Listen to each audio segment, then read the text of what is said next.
en la semana actual. O sea, busquen en el aula virtual en la semana actual, que no es la 24.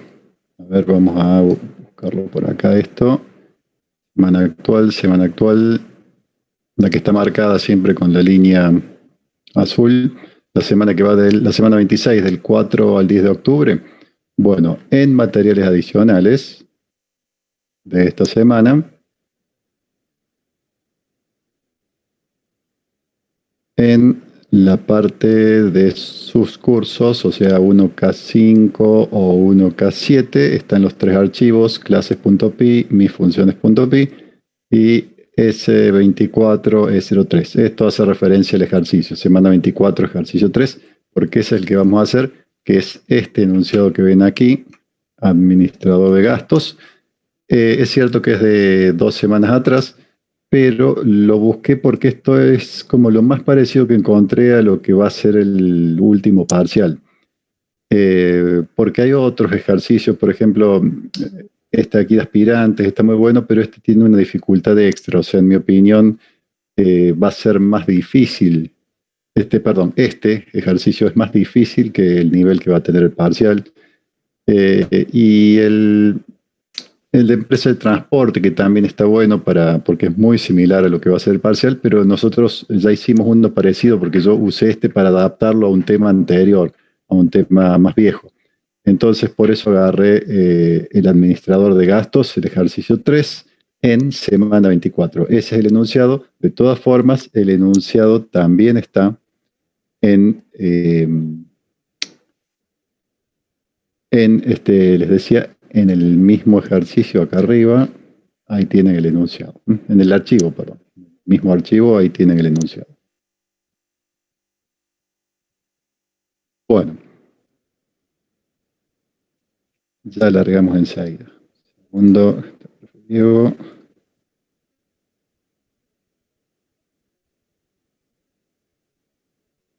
bueno, entonces,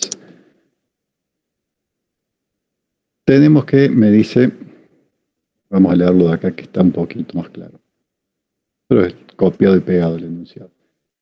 Una empresa cuenta con 3 sucursales numeradas de la 0 a la 2, los números sucursal 0, 1 y 2, y necesita gestionar sus gastos por mes.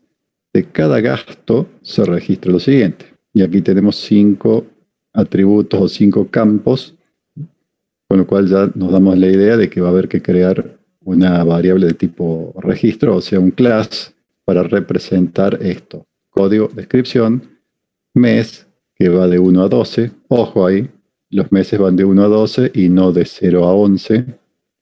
Y la sucursal que sí va de 0 a 2, que la primera sucursal tiene el número 0. Y un importe. Bueno, ¿qué me están pidiendo? Estos 6 ítems, de los cuales el 1 y el 2 están resueltos.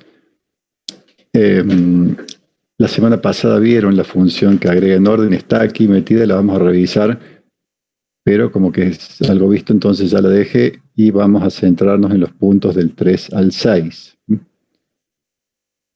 Bueno, el primer punto, cargar los n registros de gastos en un vector. Y el segundo, mostrar ese vector. Entonces pasamos a ver cómo está estructurado el ejercicio. Y entonces vamos a ver cómo está acomodado. Esta es una forma posible de organizar, no digo que sea la única, pero una forma de organizar los módulos. La propuesta que está aquí es que en un módulo que se llame clases, por ejemplo, se coloquen todas las clases que requiera el programa. Vieron que ya hicimos ejercicios donde tuvimos que poner más de una clase, porque había que transformar datos, hacer una estructura más pequeña a lo mejor, pero que no nos alcanzaba con los tipos de datos base, entonces tuvimos que crear otro class. Entonces, bueno, este archivo Python, classes.py, aquí pondríamos todos los class y las funciones relativas a ese class. Acá hay algo nuevo, yo no me acuerdo si en este curso lo dimos, me parece que no. Esto es lo que veníamos haciendo para imprimir los campos de una variable de tipo registro. Le armábamos una función toString Y ojo, esto es todo lo que se pide o lo que van a necesitar para el parcial, ¿no? Aclaro, con que tengan el class con la función init y una función suelta de toString como esta, ya les alcanza. En las funciones toString que veníamos haciendo, acá llegaba la variable de tipo registro que queríamos mostrar. Bueno, entonces tomábamos todos los datos que había dentro de este objeto, de esta variable de tipo registro, e íbamos armando un string con cada campo, código, descripción, mes, y con los tamaños, el formato, este que es un importe, bueno, 8 caracteres de espacio y que lo trunque a 2 decimales primero, antes de ponerle, de rellenarlo a 8. Claro, por eso, sí, Santiago, justamente esto aquí, esto es un plus. Se los dejo para el que le interese, ya les cuento qué diferencia tiene esto que está aquí con el toString que está acá abajo. Y como les decía, con que tengan, y ojo, ojo, tampoco se pide que esté todo ordenado como lo sacamos siempre, ¿no es cierto? Deme un segundo, si les muestro. No hace falta, tiene que ser mínimamente legible. No hace falta que sea una cosa así, todo alineado, todo encolumnado, perfecto y esto. O sea, el format, si está bien, y si no, si ustedes se arreglan de otra manera para mostrar la información, a lo mejor está un poco torcida las columnas y demás, pero mientras se muestre la información, con eso alcanza. Tiene que ser legible, eso sí, no que sea toda una cosa donde no se comprende qué es lo que se está mostrando. ¿Queda claro? Entonces, yo esto se los agregué para el que lo quiera usar. Y es lo siguiente. Miren que esta es una función muy similar a init.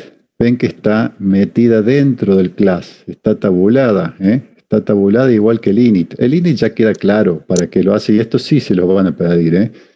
Si bien pueden omitirlo, pero ustedes a esta altura del partido deberían estar creando la función init en cada class, de manera que después se pueden crear variables tipo registro de una manera más sencilla y que esto, recuerden, se ejecutaba en forma automática. No hacía falta invocarle esa función. Cuando ustedes creaban una variable de tipo registro, en este caso de tipo gasto, esto se ejecutaba automáticamente. Y se cargaban los atributos utilizando este parámetro self que hace referencia a quien sea que está ejecutando esto. A quien sea la variable que está ejecutando esto, bueno. Entonces, lo que tenemos aquí es otra función que se ejecuta sola, que no hace falta invocarla. Lo que la distingue, ven, tiene de vuelta esto del doble guión bajo adelante y atrás. Y esta me agrega funcionalidad automática, así como init me agrega la posibilidad de yo crear una variable de tipo registro y ahí nomás inicializarle sus atributos. La función str, con doble guión bajo antes y después, se ejecuta automáticamente. ¿Cuándo? Cuando en cualquier momento en otra parte del programa ustedes tengan una variable de tipo gasto y la quieren imprimir. Vamos a hacer un ejemplo muy cortito, unos minutos nomás, y después arrancamos con el programa para que se entienda bien la diferencia entre este método que está aquí adentro, que encima tiene un nombre estándar, o sea, se tiene que llamar así, si no ya la va a tomar como un método propio de ustedes, y no como un método incorporado o de ejecución automática. O métodos mágicos, no me acuerdo cuál era la nomenclatura que le daban en Python a los métodos con doble guión bajo antes y después. Mágico, Gonzalo. Era mágico nomás. Ah, bueno, ahí está. Bueno, eso, gracias, Martín. Entonces, esto no hace falta que lo hagan porque no es parte del ejercicio, lo hago yo ahora para mostrar nomás. Hago un programita temporal y como verán, estoy con Python 1 porque el PyCharm 1 porque murió mi PyCharm 2 y lo reinstalé y sigue sin funcionar. Bueno, Entonces, les decía, vamos a crear una variable de estas. O sea, primero voy a tener que agregar el clase, si no, no me lo va a tomar. No, eso de magic es una denominación, es una forma de decirle a los métodos que se ejecutan automáticamente. Bueno, voy a tener que importar el módulo clases para poder tener a disposición lo que está dentro de clases.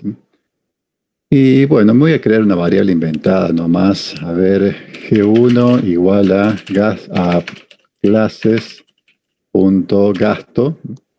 Como la clase está en otro archivo, tengo que anteponer el nombre del módulo. Si no, tendría que haber puesto como, a ver, from classes. ¿Cómo tendría que haber puesto si no quisiera tener que anteponer el nombre del módulo? A ver, pregunta para el curso. ¿Cómo tendría que haber cambiado este import? From classes, sí, import asterisco, por ejemplo. Sí, sí, está bien. From classes, bueno, lo cambiamos, así queda más claro el from classes, import asterisco. Entonces ahora ya no me hace falta anteponer el nombre del módulo y lo vamos a tener como, bueno, le voy a inventar los valores. Código 1, descripción, prueba, o sea, gasto de prueba, a ver, gasto de prueba. Ahora era que teníamos el mes. El mes, supongamos que era marzo, la sucursal, supongamos que era 0, y el importe, supongamos que era 100.23. Bueno, y tenemos esa variable entonces. Si no tuviésemos este método, ¿qué voy a hacer? Lo voy a comentar a esto. Voy a comentar para que no lo tenga en cuenta. Ahí todo el método está comentado, o sea que no lo tiene en cuenta. Solo, en este momento solo tenemos el init y el toString, nada más. Así venimos trabajando nosotros. Creamos una variable de registro y para imprimirla había que poner print toString de G1, de la variable G1, y ahí nos imprimía el gasto, o sea, la variable, los datos de lo que habíamos creado. Si poníamos print G1, ¿qué sucede ahí? Antes que le dé play, a ver, ¿qué me dice? ¿Qué me va a mostrar ahí si yo intento imprimir una variable de registro? Claro, la dirección de memoria del registro. Aquí está. Dirección de memoria del registro. Bueno, este método, si lo habilito, miren, yo ahora el código este ya lo dejé así. Lo ejecuto. ¿Qué sucede? Me imprime. Voy a comentar esta línea anterior así no confunde. Me imprime la dirección de memoria del registro. Y yo ahora habilito este método, la función str que tengo acá, que es de ejecución automática. Cuando venga aquí, Python ya va a saber que si yo quiero imprimir esta variable de registro y él tiene en sus funciones automáticas o mágicas la str, sabe que ante una impresión o cualquier cosa que requiera una versión en string de esta variable, ¿qué va a hacer? Me imprime. ¿Ven? Se ejecutó automáticamente. O sea, si yo a una clase le genero su función guión bajo, str, guión bajo, guión bajo, a partir de ese momento las variables registro de esa clase se pueden imprimir. ¿Y cómo se imprimen? Lo que le haya puesto yo en la función str. Y no solo eso se habilita otra cosa más. Se habilita que yo pueda, por ejemplo, la voy a comentar de nuevo, a la función para que no la tenga en cuenta. Ahí la comenté, o sea que es como si no existiera. Voy a intentar hacer una conversión a string de G1. Normalmente esto me levanta un error, porque yo estoy queriendo convertir a string una variable de tipo registro. Y entonces me va a decir, no se puede. No hizo nada. O no sé qué. A ver, vamos a print es G1. Yo esperaba un error realmente acá. Bueno, la convirtió a string, pero como él quería. Es decir, me genera una string con la dirección de memoria, con lo que antes salía impreso por pantalla. Me genera una string, fíjense que yo convierto a string a G1, G1 es de tipo gasto, la convierto a string y le imprimo. ¿Qué salió? Salió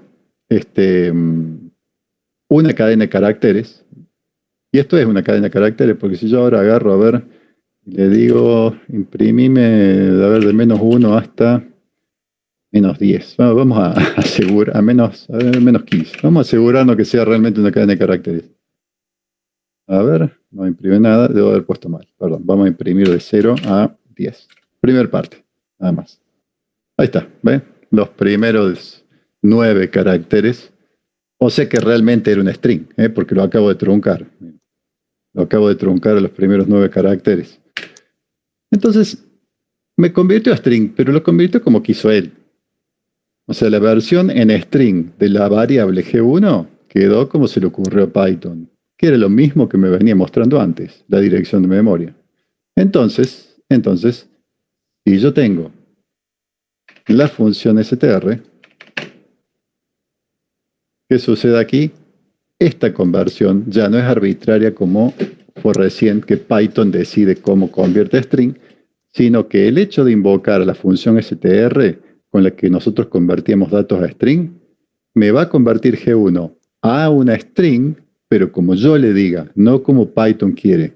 ¿Y como le dije yo? Así convertirlo a string. Con esto. Entonces, bueno, vamos de vuelta, ejecuto, y que aparece la versión en string. Para que vean que es una string, vamos a imprimir a ver los primeros 14, de 0 a 14. Ahí está, el primer fragmento. Entonces, ¿qué habilito yo con esta función str? Habilito tanto que se puede imprimir como que se pueda convertir a string una variable de tipo registro. Eso es lo que habilito. Si no les gusta o les queda incómodo, pueden seguir usando el toString clásico. Solo recuerden que el toString clásico no se ejecuta automáticamente. Es una función de ustedes, así que la tienen que llamar. Bueno, ¿quedó claro? ¿Se entendió entonces ese str que está, digamos, al mismo nivel que init de ejecución automático? ¿Queda claro? Sí, Constanza, vos podés imprimir lo que vos quieras porque a la función str la armas vos. La armas vos, así que vos decidís si querés, por ejemplo, en vez de imprimir todo, decís, no, a ver, cuando yo imprimo una variable registro de estas, quiero que salga la descripción nada más. Bárbaro, te haces la función str que solo imprima la descripción. Y esa es la versión en string del gasto. Esto lo deciden ustedes. Ustedes deciden cómo se convierte a string esa variable registro. Sí, hoy la voy a usar en el ejercicio de hoy, Roberto. Se lo voy a dejar así, de hecho la hice y sí, la voy a usar. De todas formas, se pueden armar su versión, o sea, recuerden, miren, el equivalente es este. O sea, espera, vamos a volver.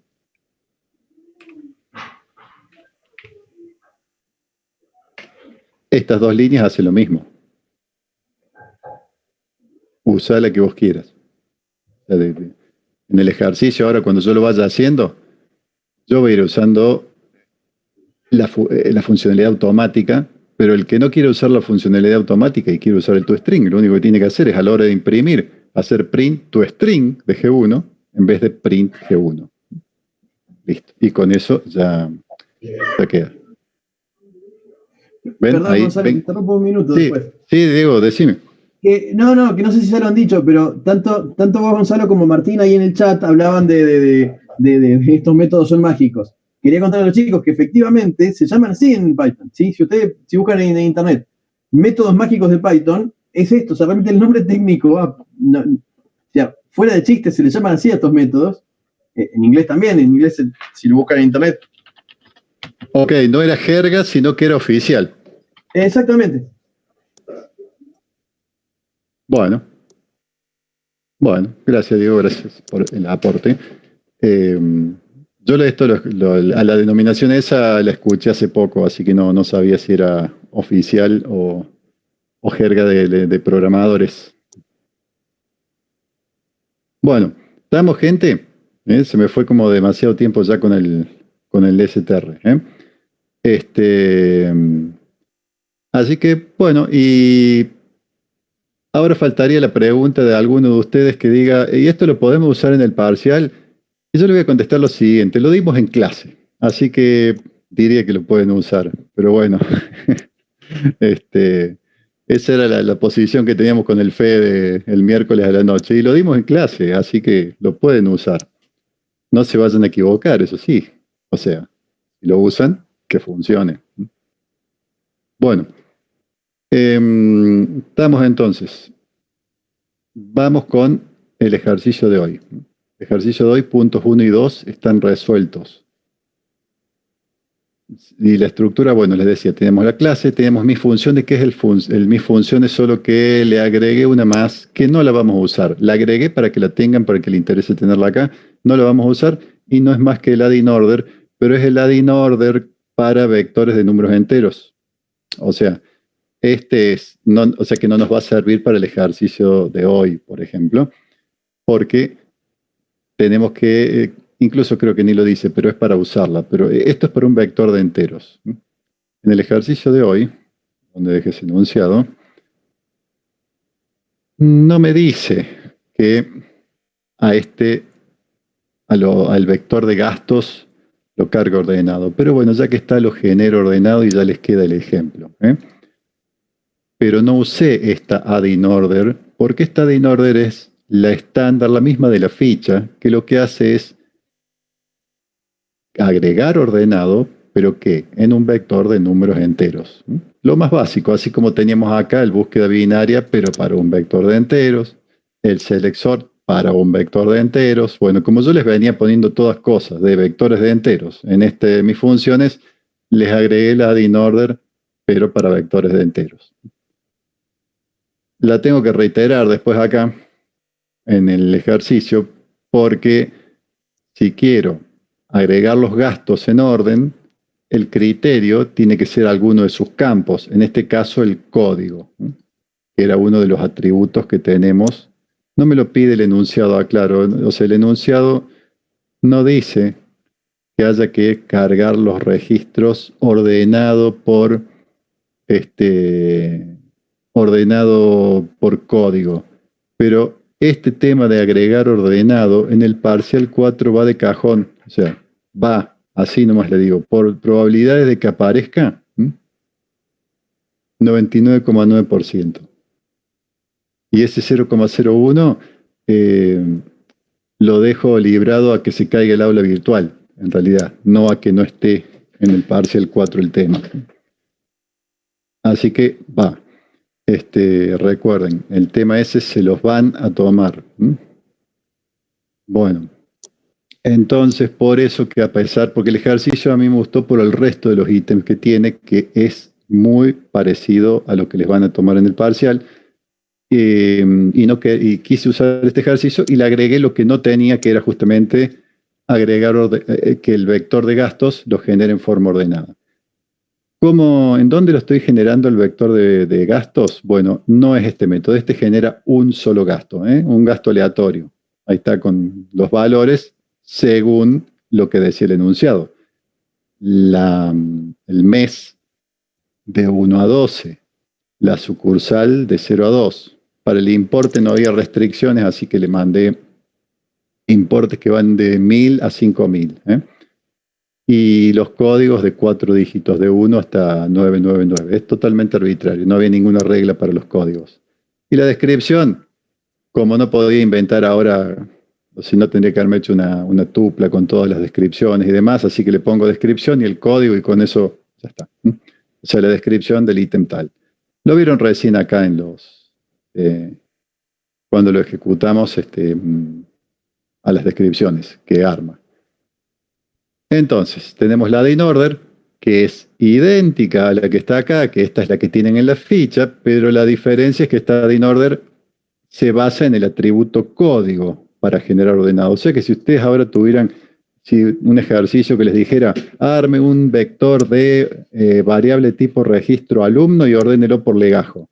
Y bueno, es igual que esto, solo que acá en vez de decir código va a decir legajo. Y en el class, en vez de ser class gastos, será class alumno. Y en vez de código tendrá legajo, nombre, promedio o lo que fuera. Pero el resto del código es siempre el mismo. Cambia nomás el criterio por el cual se buscan los elementos para encontrar la posición donde finalmente se inserta un elemento. Eso lo estoy haciendo en la última línea. Esa es la inserción en el medio, donde corresponde en realidad, pero bueno, como que generalmente vamos a estar insertando en el medio, con ítems adelante y atrás. Puede pasar que inserta al final, puede pasar que inserta al principio, pero en la gran mayoría de los casos voy a estar insertando al medio. Bueno, y este código era el código de búsqueda binaria justamente para encontrar en dónde hay que meter este elemento para que quede ordenado. ¿Dónde hay que meter este elemento? ¿Y por qué usamos binario y no secuencial para encontrar esa posición? Y porque si yo estoy generando un vector ordenado, me conviene, cada vez que yo tenga que buscar algo en ese vector, me conviene buscar con búsqueda binaria y no con búsqueda secuencial. Bueno, entonces la de in-order esta, con la que está, ¿qué diferencia tiene con la de la ficha? Y esto nomás, el criterio por el cual encuentra el elemento. Aquí es por este atributo. En el parcial será otro atributo, pero el código les va a quedar prácticamente idéntico. Bueno, en el parcial, chicos, pero estoy como le damos más con eso porque se supone que son clases de repaso por el parcial. En el parcial, la dificultad no va a estar en hacer esta función, sobre todo en esta modalidad virtual donde ustedes tienen, es a libro abierto prácticamente el parcial. La dificultad va a estar en que a ustedes les digan, bueno, a ver, busque tal cosa acá en el vector. Y el vector va a ser, supongamos, de objeto de tipo alumno, para usar el mismo ejemplo recién. Si está ordenado por legajo, y a ustedes les dicen, vaya y busque a un alumno por nombre, no se coman el amague de hacer esa búsqueda con búsqueda binaria. Porque búsqueda binaria tiene una condición. ¿Y cuál es esa condición para poder utilizar búsqueda binaria? A ver, en cualquier lado que yo quiero aplicar búsqueda binaria, ¿cuál es el requisito? Ordenado por el criterio por el cual yo estoy buscando. Entonces, si yo tengo un vector de alumnos donde está ordenado por legajo, solo cuando me manden a ordenar por legajo yo voy a poder usar búsqueda binaria. Si me mandan a buscar por cualquier otra cosa, por el nombre, por el apellido, por el domicilio, por lo que sea, no me va a funcionar el algoritmo de búsqueda binaria, porque yo tengo que estar buscando por el criterio por el cual fue ordenado. Entonces, ahí es donde tienen que tener cuidado de no equivocarse. Yo no creo que alguno de ustedes le erre codificando esta función. No deberían, pero sí le pueden errar aplicándola. O sea, aplicando después, digo, cuando les digan, a ver, fíjese en este vector que está ordenado, fíjese si encuentra a este alumno. Y si los mandan a buscar por legajo, listo, búsqueda binaria. Y si me mandan a buscar por otra cosa, por nombre, por apellido, no, búsqueda secuencial, porque lo tenía ordenado por legajo en ese ejemplo. Bueno, aquí está ordenado por código, entonces. Porque estamos justamente armando el arreglo. No, creo que no, porque es muy sencilla. No, esta búsqueda binaria, no está búsqueda secuencial. Es un for recorriendo el arreglo uno por uno, así que casi que ni valía la pena hacer la función de búsqueda secuencial. La podemos agregar, cualquier cosa, pero de todas formas estas no nos van a servir para el ejercicio, porque todas estas son genéricas para vectores de enteros. Todas estas. Nos sirven como modelo, pero por ejemplo el select sort solo me ordena un vector de enteros. Si yo quisiera que me ordenara el vector de gastos, y yo tendría que hacer por lo menos una alteración en esta línea para poner ahí el nombre del campo por el cual quiero ordenar el vector de gastos. Bueno, vamos entonces al ejercicio propiamente dicho. Ya teníamos hecho el mostrar. Miren cómo lo imprimo directo. El que no le guste lo de la función str, aquí puede hacer print toString gas y listo. y estaría usando esta función en vez de estar usando implícitamente esta otra, la mágica, que es lo que está haciendo acá. Este print gas está usando por cada objeto de gasto en el vector de gastos, imprime el gasto. Y ahí se está ejecutando automáticamente la función mágica str. Bueno, y teníamos el menú 1 que genera el vector. Acá genero una variable registro de tipo gasto y la agrego ordenada en el vector. Y esta función cortita es lo que me está generando el vector, lo que me está resolviendo el punto 1, el cual me decía cargar los n registros de gastos en un vector. Llega n por parámetro y entonces n veces se hace esto. Aleatorio, agrega, aleatorio, agrega, aleatorio, agrega. Menú 2, mostrar. Llama a esta otra que imprime. Bueno, ¿por qué hay dos funciones? Son muy parecidas. Bueno, esta lo único que hace es agregarle la línea de puntos arriba y abajo. La línea de puntos que pueden ver aquí cuando imprimimos. Generar 10 gastos. Los mostramos, menú 2. Ahí está. Entonces, solamente para esto. Se podría haber puesto en la misma mostrar gastos, ¿no? O sea, se podría haber puesto en la otra. O imprimir esto directamente en el menú, bueno, es discutible. Noten que los gastos están ordenados por código de menor a mayor. O sea que podríamos aplicar una búsqueda binaria siempre y cuando fuera por código. Por código podemos hacer una búsqueda binaria. Muy bien. Vamos entonces con la resolución de este ejercicio. Punto 3. Generar un archivo con aquellos gastos cuyo importe supere cierto valor. Ese cierto valor no lo aclara explícitamente, pero es como que se lo tengo que pedir al usuario. Cierto valor yo se lo voy a pedir al usuario y decir, a ver, bueno, ingrese el valor de corte, ingrese el monto mínimo. Entonces el usuario me carga ese valor y yo genero un archivo con los gastos cuyo importe supere ese valor que me cargó el usuario. Muy bien. Bueno, vamos entonces. Otra cosa, acá fíjense que declaré una constante, entre comillas. O sea, vamos a usar está a nivel global. Y aquí está el nombre físico. Esto es recomendable para no estar escribiendo cada rato el nombre del archivo.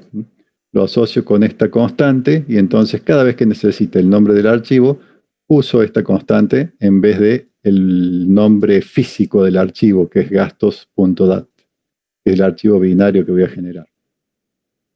Bueno, vamos entonces. El principal tiene ya resuelto el punto 1 y 2. Aquí es donde se genera el vector. Aquí es donde se muestra el vector. Tiene un control de que primero se hayan generado los gastos. No puedo imprimir, no puedo mostrar el vector si primero no genero el vector. Y acá tenemos para completar del 3 al 6. Bueno, vamos con el menú 3. Entonces, menú 3, o sea, la función que me va a resolver el menú 3. A ver, ¿qué tiene que hacer esa función? Tiene que generar un archivo con los gastos. Genera un archivo. Así que bueno, menú 3, generar archivo. ¿Qué le tendré que pasar a esa función para que pueda crear ese archivo?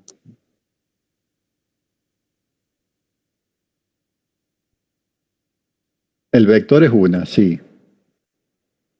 El nombre del archivo no hace falta que se lo pase. De paso estoy contestando ahí a Sol, me parece. No hace falta que se le pasemos el nombre del archivo. ¿Por qué? Porque yo lo declaré acá. Al estar esto en margen izquierdo, pasa a ser global. Margen izquierdo quise decir, no está tabulado, metido adentro de una función. Al estar bien a la izquierda, es a nivel global, igual que los imports. Entonces, de cualquiera de las funciones que estén dentro de este módulo Python, o sea, dentro de S24E03-pre, que es el archivito Python en el que estamos escribiendo ahora, mientras estemos ahí adentro, a esta constante la vamos a ver, que es un string de paso, un string con este contenido.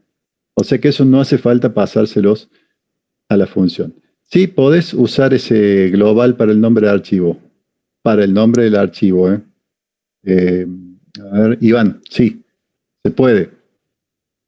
No para después, no para los cálculos, para el nombre del archivo exclusivamente. Solo para esto.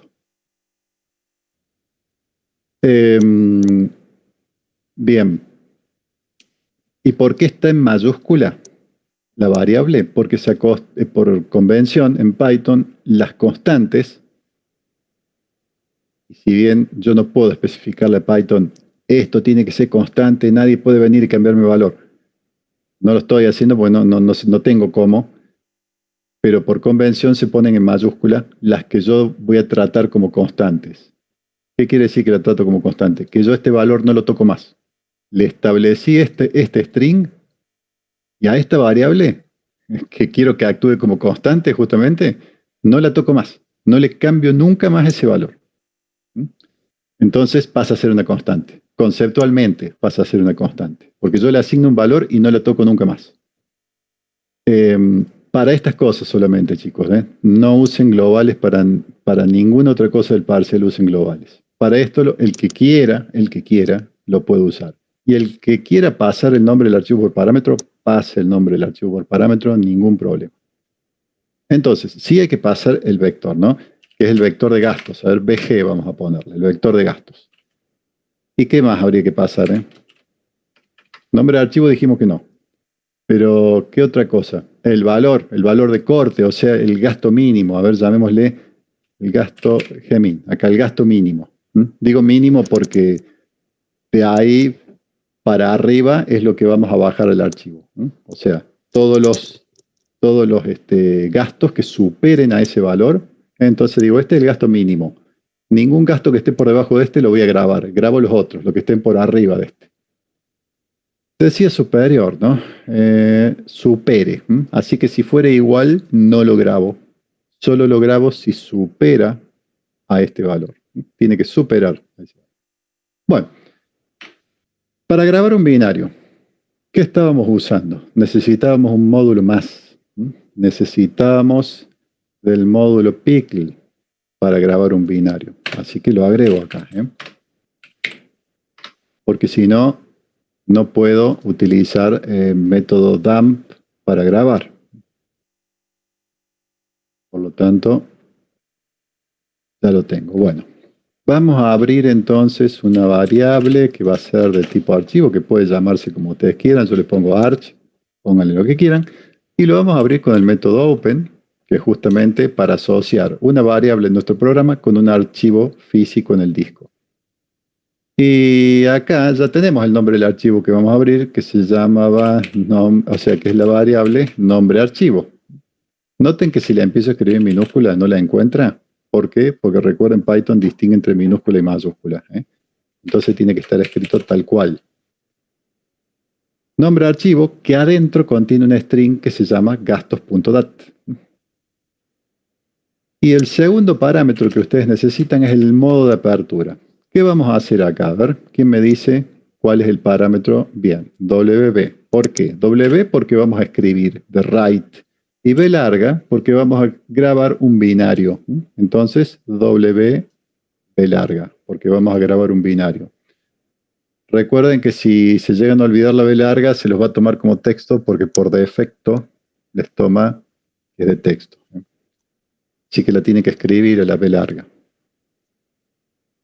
Bueno, y para no olvidarnos, para todo... Y Roberto, la diferencia entre binario y texto es que el binario Python lo graba como quiere él. Y te graba solo ceros y unos. O sea, ¿quién te lo genera? En realidad eso te lo genera el módulo Pickle.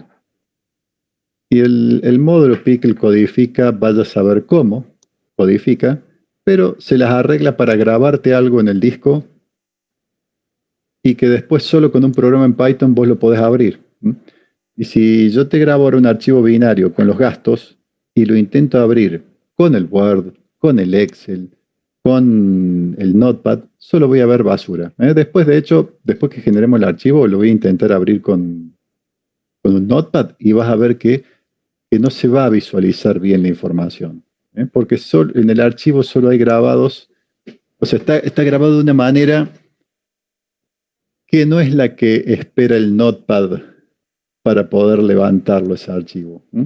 Está grabado como sea que grabe Pickle, y solo con Pickle lo vas a poder abrir a ese archivo, abrir correctamente.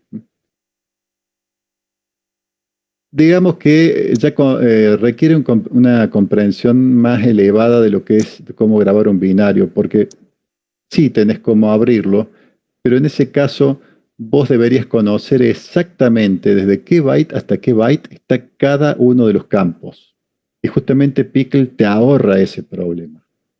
O sea, vos podrías grabarlo con Pickle y después abrirlo de otra forma.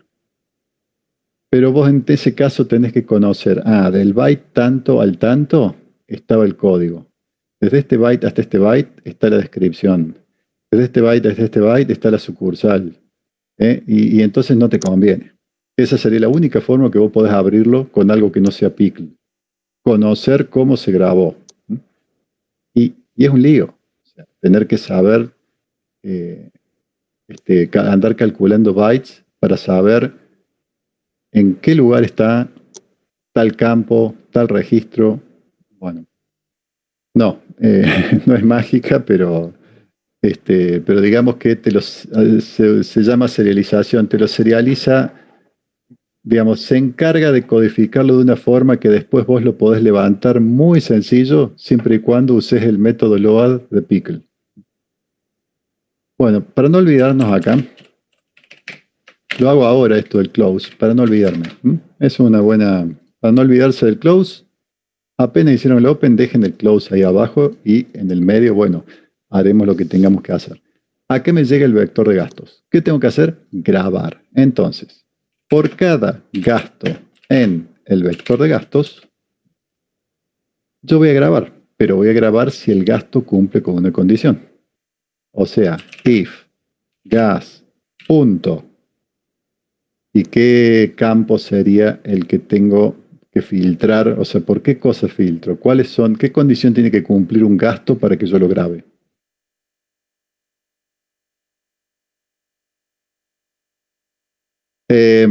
Mateo, no se cierra, y entonces, por ejemplo, vos no podrías abrir o hacer modificaciones en ese archivo si no lo cerraste. Y aparte otra cosa, la desventaja de no poner un close, sobre todo en una escritura, es que no siempre Python te graba en el acto, en el momento que vos le dijiste. Vos le dijiste pickle.dump, grábame esto. Y la línea ya se ejecutó. Y no dio error ni nada, ¿no? Te lo dio ok, todo bárbaro. Pero a lo mejor todavía no se grabó, a lo mejor todavía está en memoria, en un espacio de memoria que se denomina buffer. Y muchas veces, y esto ya es algo del sistema operativo, o sea, de que acumula cierta cantidad de datos para grabar y cuando llega a cierto punto, listo, te bajo todo de golpe.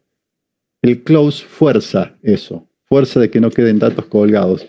Una analogía, en general no va a pasar nada. En el parcial te lo van a marcar, te van a decir, te van a bajar un punto por olvidarte, puntos por olvidarte el close.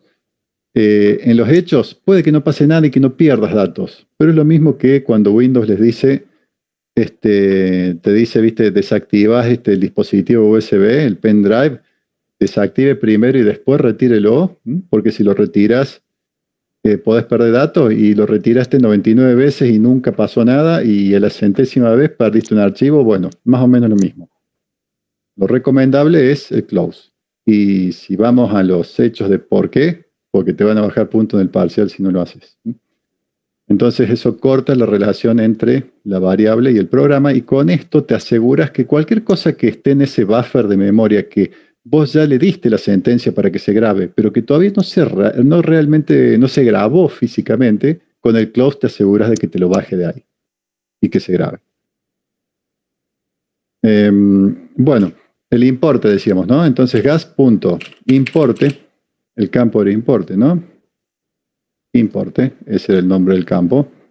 Bueno, gas.importe es mayor al gasto mínimo, emin, lo grabamos. Y acá hacemos pickle.dump. Y ojo ahí, ¿ven ese guión bajo? No, el método dump que tienen que usar es el que no tiene el guión bajo. Ojo con eso. Este tienen que usar. Sin ese guión bajo y no nos metamos en qué diferencia hay entre uno y otro. Material para segundo año, la diferencia entre el dump que tiene guión bajo y el que no tiene guión bajo. Ustedes usan el que no tiene guión bajo. Bueno, dump. ¿Y qué hay que hacer acá? Primer parámetro, ¿qué queremos grabar? Queremos grabar el gasto. Segundo parámetro, ¿dónde lo queremos grabar? ¿En qué archivo? Y lo quiero grabar en el archivo arch. Y acá no vayan a poner nombre archivo o gastos.dat, porque el segundo parámetro, el que es dónde quieren grabar, se refiere qué variable de tipo file, en qué variable de tipo archivo quieren grabar. Eso es lo que espera, una variable de tipo archivo, una que haya sido inicializada con el open. Y no una string con el nombre del archivo. Ojo con eso. Entonces acá, arch, la variable de tipo file. Bueno, y eso es todo. Ya está. Esta función ya me graba, me genera el archivo y filtrando solamente los gastos que superen el gasto mínimo. Entonces vamos al principal y vamos a llamar a esta función, acá en el principal, previamente pedirle al usuario que me cargue un monto mínimo. Y acá, bueno, no importa si me cargo un negativo, problema de él, porque el cargar mayor que está hecho para enteros y el importe es un float. Yo debería pedirle un float al usuario. Con lo cual no voy a usar esta parte. Si me carga -2, y bueno, se bajarán todos los gastos, porque todos van a ser mayores a -2. No me trae un problema real, en realidad. Y bueno, vamos a ver gasto mínimo. A propósito, usé otra variable. A ver, gasto mínimo igual a float input ingrese el gasto mínimo.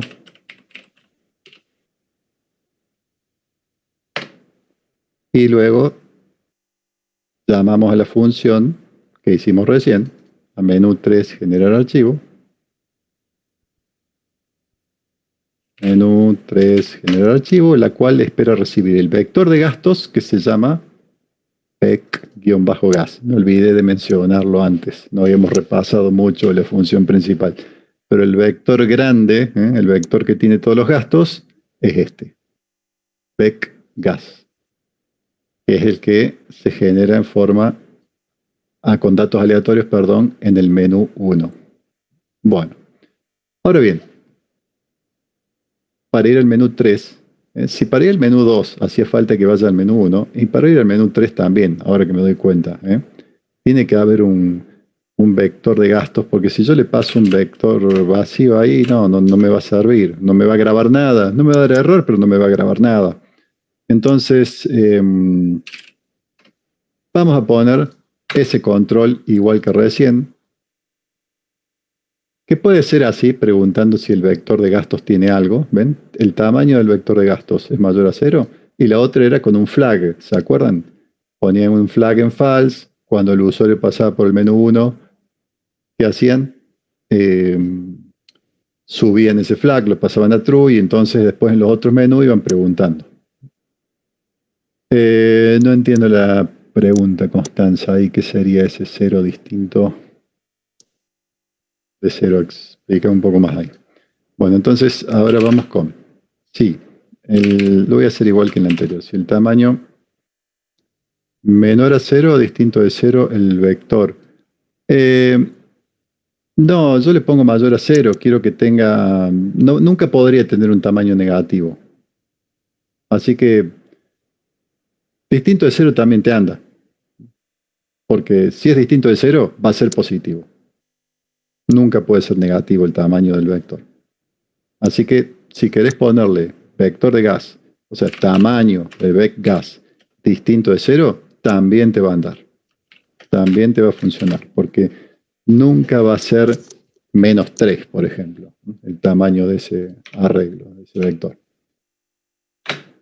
Bueno, y acá ver algún print que diga al usuario archivo generado,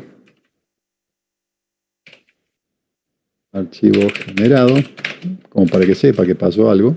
Y en el else le decimos primero, o sea, debe generar los gastos primero. O sea, como que tiene que ir al menú 1. Esto es menú 1.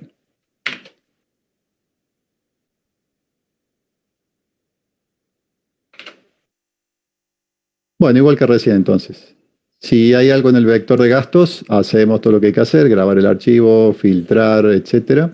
Y si no hubiese nada, primero que genere los gastos. Bueno, esto ya lo podemos probar, ya mismo lo podemos probar. Así que ejecutamos.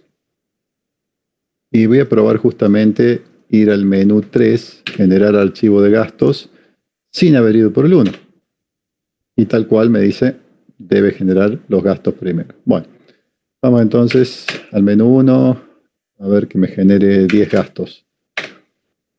Datos generados, a ver qué me generó. Bien. Acá yo le podría poner que me grabe todo lo que sea mayor a 3000, por ejemplo. Como gasto mínimo 3000. Entonces ahora me voy al menú 3. Ingrese el gasto mínimo. 3000 le voy a poner de gasto mínimo. Archivo generado. Bueno, entonces ya debería aparecerme acá arriba en el proyecto. Como yo no le puse una ruta, debería aparecer, ahí está, gastos.dat. No sé si tengo a mano esta carpeta. Aquí la tengo a mano, en la carpeta gastos.dat, recién creado y sacado del horno a la 13:05 del día de la fecha. Bueno, ¿qué pasa si este binario lo quiero abrir con el bloc de notas? Lo voy a poder ver y van a ver algo. Algo se alcanza a distinguir, pero ven cómo está toda sucia la información. Se ven, casi que se ven los nombres de los campos, pero no los valores. Entonces, podremos decir, no, miren, este archivo no lo podemos abrir con el Notepad y la única forma que lo vamos a poder abrir es con lo que usamos para grabarlo, es decir, Python. Bueno, salimos. Y vamos al punto 4. ¿Dudas del punto 3? Eso es lo que le van a pedir en el parcial, generar un archivo y alguna condición que diga, no te grabes todo, graba solo los que cumplen esta condición, por ejemplo. Bueno, vamos con el punto 4. El punto 4 me dice mostrar el archivo. Bueno, ver lo que acabamos de grabar. Todo bien. Bueno, vamos a hacer una función para el menú 4. Mostrar archivo. ¿El nombre del archivo hay que pasarlo? ¿Hace falta pasárselo a esta función? No hace falta pasarlo porque lo tenemos a mano al haberlo puesto como global. Lo tenemos a mano en la constante nombre-archivo en mayúscula. ¿Hay que pasar algo más? No, nada más. O sea, sin parámetros esta función. Y esta ya tiene que recorrer el archivo e ir imprimiendo. Bueno, entonces, para grabar el archivo fue open, grabamos y close. Para lectura es muy parecido. Hay dos cosas que las vamos a tener de nuevo. Vamos a tener un open y vamos a tener un close. Eso lo vamos a tener otra vez. Solo que este open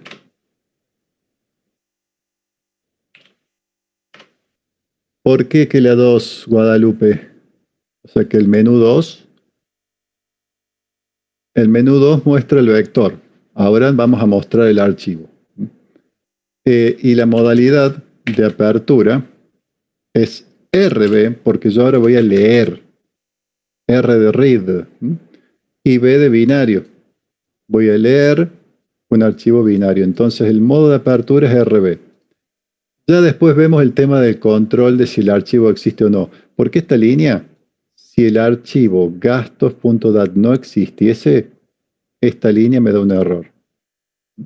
Recuerden que esta constante representa a la cadena de caracteres gastos.dat, que es el nombre del archivo. Hacerlo de esta manera me permite que si yo quiero cambiar el programa y que en vez de gastos.dat sea gastos operativos, gastos mínimos.dat o cualquier otro nombre, lo cambio acá y listo. Con que lo cambie en este lugar ya está. Y no tengo que andar cambiándolo en cada parte del programa. Bueno, les decía, tenemos entonces apertura y para no olvidarnos vamos a encajarle el close. Para no olvidarnos de cerrarlo, lo hacemos de entrada. Ahora bien, para recorrer para lectura un archivo binario yo necesito más cosas y no solo el open y el close. Necesito saber el tamaño de ese archivo. Entonces, para averiguar el tamaño voy a necesitar un módulo que aún no agregué. Este módulo que aún no agregué, me voy acá a los import, es os.pad. Y de os.pad lo que a mí me interesa es una función. Ya vamos para el tel, Roberto, todavía no. A mí tel no te dice el tamaño, tel te dice dónde estás parado. ¿En qué byte del archivo estás parado? Eso es lo que te dice tel. Y no vamos a usar a tel, porque todo el tiempo vamos a tener que saber dónde estamos parados. ¿Para qué necesitamos saber dónde estamos parados? Para ver que no nos hayamos pasado del byte máximo, es decir, del tamaño máximo de ese archivo. Que eso lo vamos a averiguar como están diciendo ahí por chat. os.pad.getSize nos va a dar el tamaño del archivo. No sé si alcanzan a leer el globito de la sugerencia del parámetro. ¿Qué dice ahí? ¿File o file name? Dice file name. Si está esperando un file name, ¿qué tipo de dato es el que en realidad está esperando?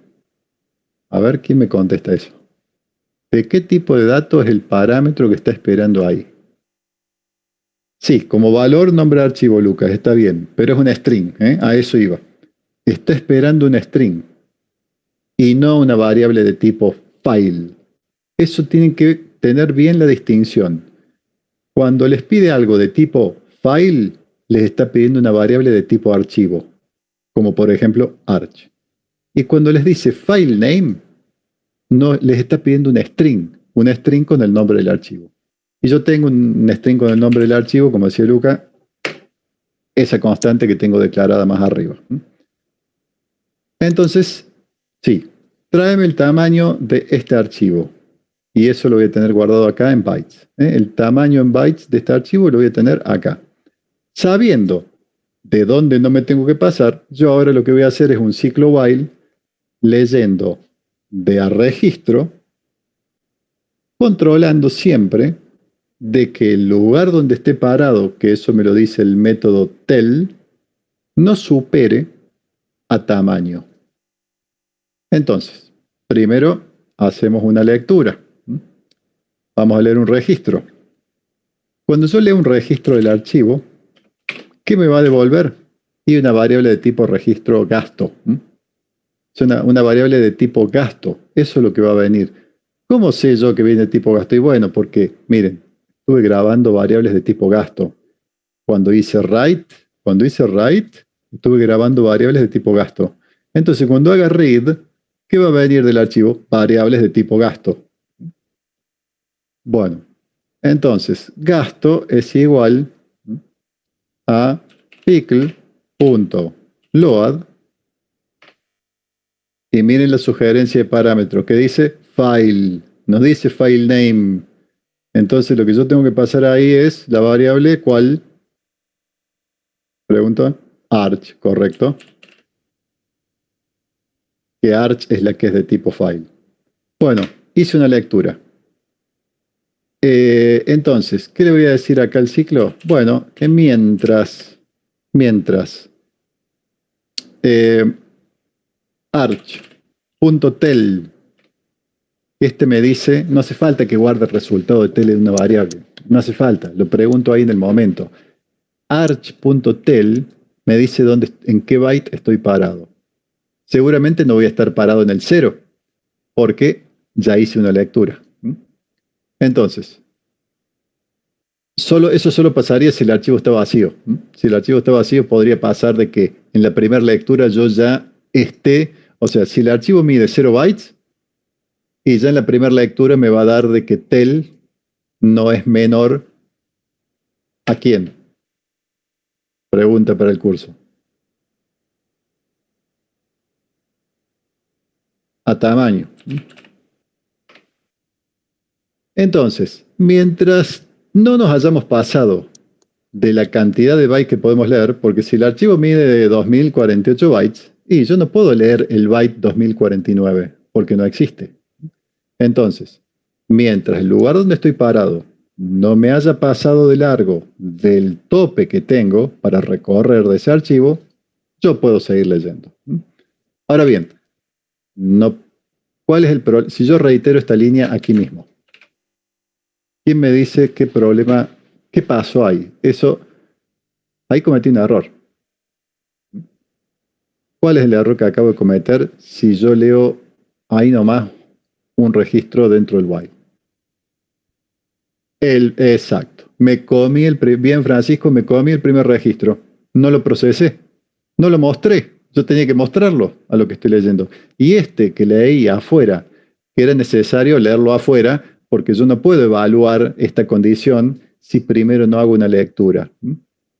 Porque si yo no hago lecturas, arch.tel me devuelve 0. Hasta que no empiezo a hacer lecturas, el método tel me dice, no, ¿dónde estás parado? Estás parado al principio, me va a decir. Recién cuando haga lecturas se va a empezar a mover tel para adelante. ¿Cuánto se mueve para adelante? Y de acuerdo a los bytes que tiene el registro. ¿Me tengo que preocupar por eso? No. Gracias a Dios no me tengo que preocupar. A no ser que estén con los ejercicios de ABM. Pero para el parcial no se tienen que preocupar. Entonces, claro, no hay drama si te devuelve 0. Lo que digo yo es que es al vicio hacer la pregunta. O sea, hagamos una lectura antes de hacer la pregunta. No hay problema que te devuelva 0. Sí, sí, podríamos haber preguntado de entrada. Pero la idea, ¿cuál es? A ver, si lo haces adentro, sí, puede estar adentro, tenemos que quitar esta. Tenemos que quitar esta línea que está ahí arriba del while, en ese caso, que es la otra forma de hacerlo, pero yo prefiero esta. Les digo por qué. Porque es como que yo hago una lectura, verifico ¿Vieron que por qué lo hago de esta manera? El motivo es para que sea similar a como hemos estado usando el while todo el año. Todo el año hemos estado usando el while de esa forma. Hacemos una cosa afuera del while, después viene la condición del while, nos metemos en el while y como última línea del while se reitera lo que hicimos en la primera línea previa al while. ¿Vieron que se dan cuenta? Estuvimos trabajando así todo el año. Cada vez que hemos usado el while, hacíamos algo afuera primero. Porque si no hacemos nada, ¿saben cuándo no hacemos nada afuera? Y lo metemos de prepo, que sería el while de tipo 1n con el menú. Miren, acá. Donde lo forzamos a que esto dé verdadero la primera vez.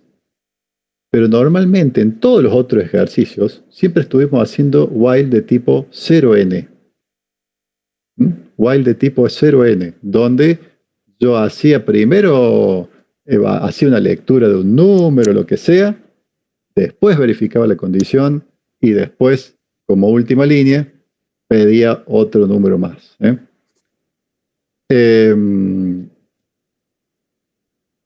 Este no es el bien ejemplo porque este es un while 1n. Y yo acá en cambio estoy haciendo un while 0n. Bueno, entonces, leo una vez afuera. Pregunto, esto normalmente, o sea, la única forma de que esto les dé falso de entrada, ¿quién me dice cuál es? Porque puede pasar, ¿eh?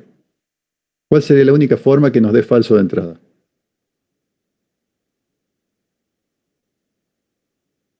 A ver, chicos, pregunta. ¿Hay una forma? No, la segunda. Constanza tiene razón. Cerca, Francisco, pero no. Si el archivo no existiese, esta línea te hace reventar el programa. Con lo cual vamos a la línea a la apertura para lectura. Que esté vacío el archivo. Y ustedes pueden crear un archivo vacío, ¿eh? Les digo cómo. Con el mismo punto 3. Si yo acá le hubiera puesto un valor mínimo, vieron que los montos de los importes iban de 1000 a 4000. Miren, no hay ninguno de 5000. Si yo le ponía un gasto mínimo de 5000, me creaba el archivo iba a existir en el disco, pero iba a estar vacío. Entonces, si el archivo está vacío, esto me va a dar falso de entrada, porque voy a estar preguntando, ¿dónde estás parado? Estás parado en el byte 0. ¿Y cuánto mide? 0. 0 menor a 0, falso. Entonces, no iba a entrar al while si el archivo está vacío. Pero, si tenemos algo, aunque sea un registro, va a entrar. Entonces ahora vamos a hacer lo que teníamos que hacer con el registro, que es imprimirlo. Entonces, bueno, vamos a imprimir el registro. Tenemos para imprimirlo, podemos imprimirlo directo. O sea, print, gracias a que tenemos la función mágica str. Entonces, print gas. Y eso es todo. Nada más.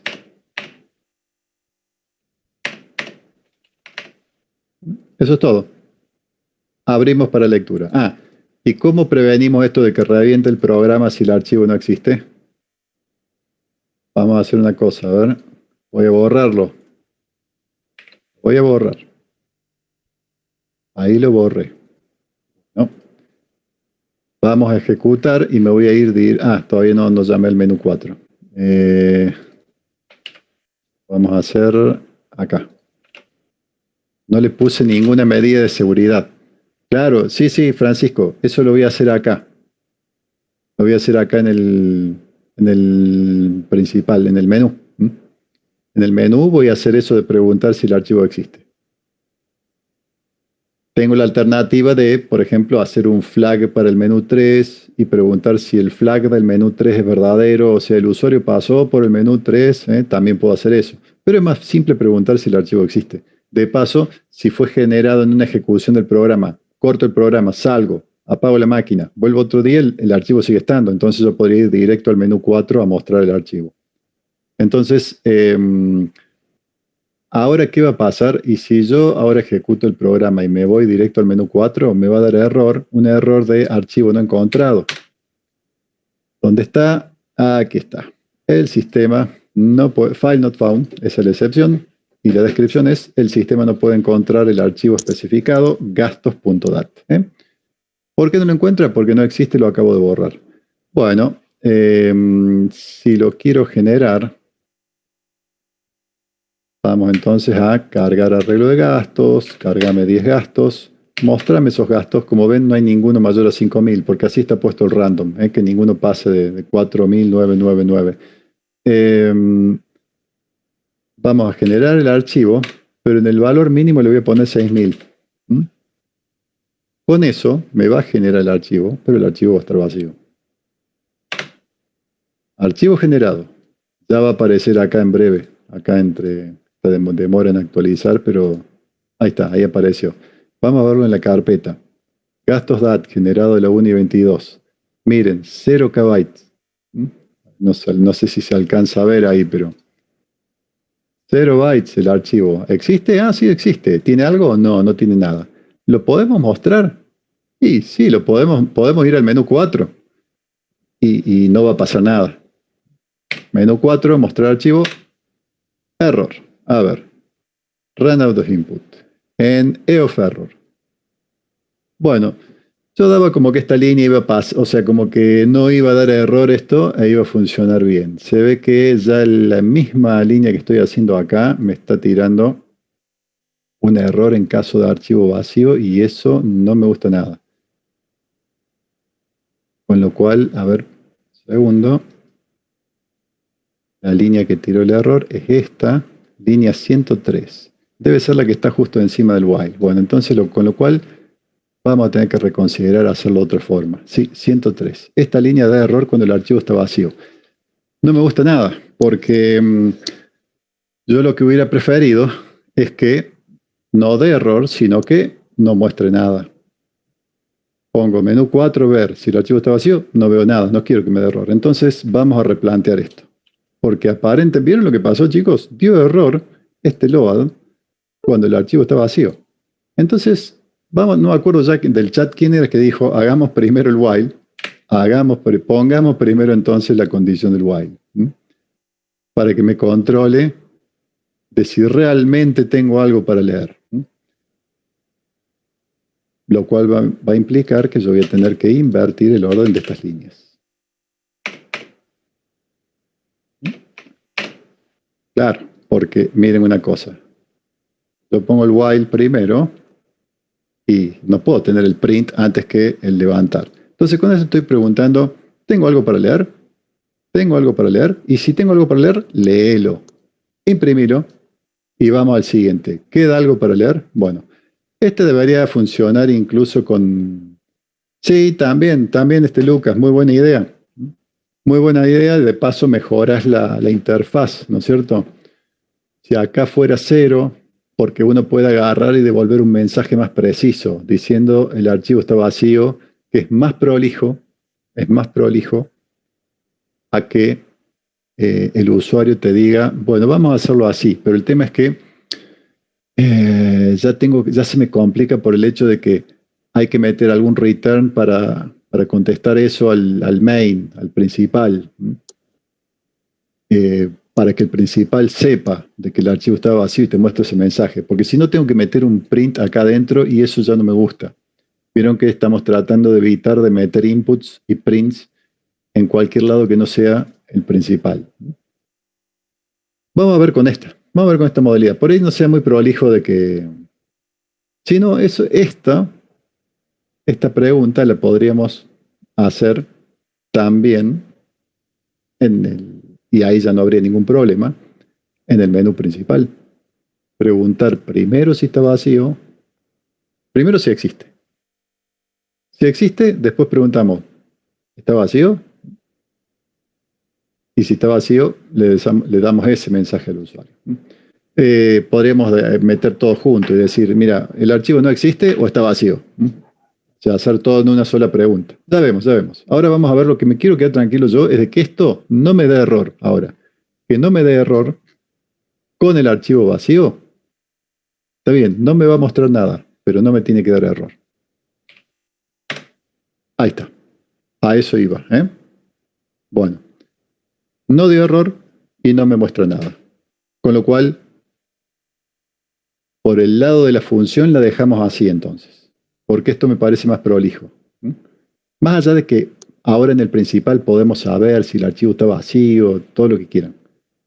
Pero fíjense que ahora esta organización del código funciona con que el archivo exista, sin importar si está vacío o no está vacío. Por eso me parece mejor esta que la anterior, en realidad. Porque la anterior dependía de que hubiese datos. Bueno, lo dejamos así entonces. Y vamos al principal y vamos a agregarle los detalles, o sea, vamos a adornarlo un poco a esto y vamos a preguntar, bueno, si if not os.path.exist nombre archivo, si no existe, mensaje, print que diga el archivo no existe. Que lo pueden hacer incluso con el archivo. Le concatenamos acá, archivo. Le concatenamos el nombre. Entonces me va a decir, el archivo gastos.dat no existe. El if. Si esto da falso, vieron que está el not. O sea, porque esto me dice si existe. Entonces, si no existe, mostrar esto. El if os.path.getSize. Si estamos en el elif, ¿qué implica? ¿Qué implica si vinimos acá? A ver, pregunta para el curso. Si estamos en el ELIF, ¿qué implica? Que existe, correcto. Que sabemos que existe. Entonces vamos a preguntar por el tamaño. Si os.pad.getSize, nombre de archivo, igual a 0, ¿qué mensaje le ponemos? El archivo, muy parecido a este, el archivo tanto está vacío. Else, o sea, existe, no está vacío. Menú 4, mostrame el archivo. ¿Le gustó esta organización? O sea, esta forma de presentarlo entonces. Si no existe, cartelito para cuando no existe. Si tiene tamaño 0, cartelito para cuando tiene tamaño 0. Y si no se dio ninguna de estas dos cosas, es decir, existe y además tiene un tamaño superior a 0, lo mostramos. Quiere decir que si yo lo ejecuto así como está, con el archivo gastos que está vacío ahora, como dice, pero si se hubiese hecho una flag... Mira, Sol, con el flag vos te podrías haber asegurado que exista, pero no necesariamente que tenga algo, porque el usuario te lo puede generar vacío. ¿Cómo hace para generártelo vacío? Te pone un importe muy alto y entonces ningún registro del vector cumple con la condición y se te graba el archivo, pero se te graba con tamaño 0. ¿Qué hice para que no me diera error en la función o ahora acá? Porque en la función lo que hice fue no hacer la lectura que estaba haciendo antes del while, porque eso fue lo que me trajo el problema. Esta línea que estaba adelante del while, estaba acá, mira, la copio un segundo, estaba ahí la línea. Esta línea no me iba a traer ningún problema siempre y cuando hubiera algo en el archivo. Pero ante un archivo vacío revienta. ¿Por qué? Porque quiero cargar de un archivo que está vacío.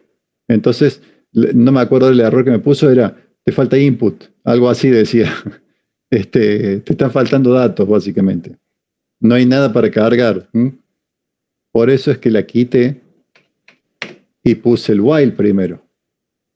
Mientras el lugar donde estás parado sea menor al tamaño. ¿Y por qué esto te protege del error que me daba? Porque tamaño, si el archivo está vacío, tamaño es 0. Y si vos haces tel justo después del open, justo después de haber hecho un open de un archivo, el tel te devuelve 0. Te dice, ¿dónde estoy parado? Y estás en el byte 0. Hasta que hagas un load. Después load te va haciendo avanzar el tel. Pero de entrada vos estás parado en el byte 0. Entonces la pregunta que estás haciendo acá es, si 0 es menor a 0. Y da falso. Y por eso dejó de dar el error. Juan Ignacio. Por eso dejó de dar error. Porque quité la línea que estaba ahí arriba y entonces la pregunta que termino haciendo acá, 0 menor a 0, falso. Ah, listo, entonces no entro acá. Y me evito el error que me daría esta línea si el archivo está vacío. Bueno, vamos a ver si detecta bien este tema del tamaño y demás. El archivo tiene tamaño 0, todavía no lo cambié, es el mismo recién, gastos DAT, sí, tamaño 0.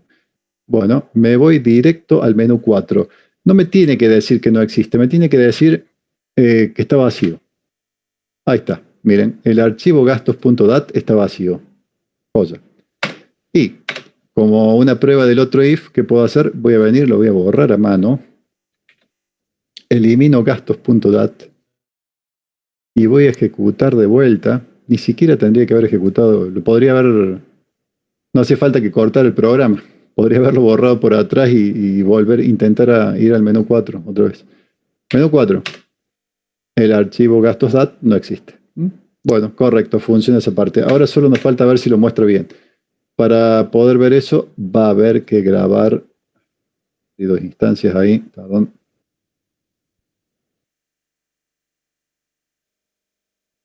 Va a haber que generarlo. El archivo, así que cargar arreglo de gastos, cárgame 10 gastos, a ver esos gastos, acá están los gastos, le voy a poner 3.000 pesos de mínimo, generar archivo, 3.000, archivo generado, así que ya debería existir. Acá está, gastos DAT, de nuevo. Vamos a punto 4, archivo de mostrar el archivo. Ahí me lo mostró. Y me mostró solo lo que hay en el archivo.